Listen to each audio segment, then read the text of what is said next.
This is Sridhar Gadari, senior journalist, managing editor, V media news. Kalwakurthy ఆర్డీఓగా అద్భుతమైన సేవలు అందించి అక్కడ ఆ ప్రాంత అభివృద్ధికి కృషి చేయడం ఎలాంటి ఆనందాన్ని, సంతోషాన్ని ఇస్తుంది అనేది ఆర్డీఓగా సేవలు అందిస్తున్న రాజేష్ కుమార్ గారు ఉన్నారు. ఆయన అడిగి మరిన్ని వివరాలు తెలుసుకుందాం.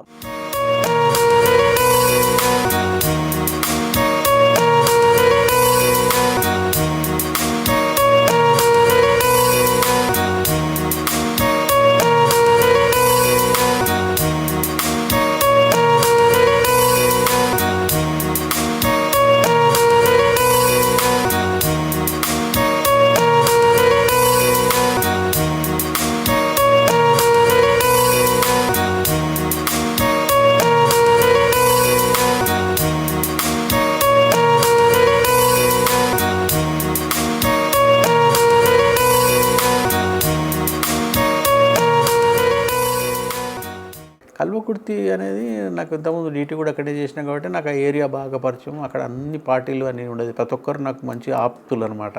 ప్రతి ఒక్కరితో నేను మంచిగా ఉంటాను. మనల్ని ఎవరైనా వాళ్ళు అక్కడ కోరుకుంటారు అనమాట అక్కడ ఉండడానికి.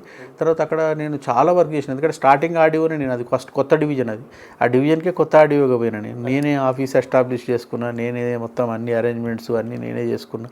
తర్వాత అక్కడ పెద్ద ప్రాజెక్ట్ ఈ కల్వకుర్తి లిఫ్ట్ ఇరిగేషన్ కానీ, డిండి కెనాల్ కానీ ల్యాండ్ ఎక్విజిషన్ చేసిన. నంద్యాల తిరుపతి, నంద్యాల, సోమశిల ఆ ల్యాండ్ ఎక్విజిషన్ కూడా నేనే చేసిన. అటు కోదాడ టు మహబూబ్ నగర్ది ఆ ల్యాండ్ ఎక్విజిషన్ కూడా నేనే చేసిన. నా పీరియడ్లోనే, అంటే ఆ సుదీర్ఘమైన పీరియడ్ కాబట్టి మొత్తం ప్రాసెస్ అంతా నా పీరియడ్లోనే అయిపోయింది. అది పెద్ద ప్రాజెక్టు, నేషనల్ హైవేస్.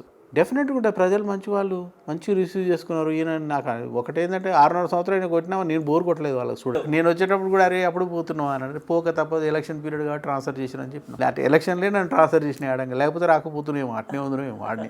మంచిగా ఉంటుంది. ఇక సర్వీస్ ఉంటే ఇంకోసారి పోతే బాగుండు అనిపిస్తుంది. అంత మంచిగా అనిపిస్తుంది.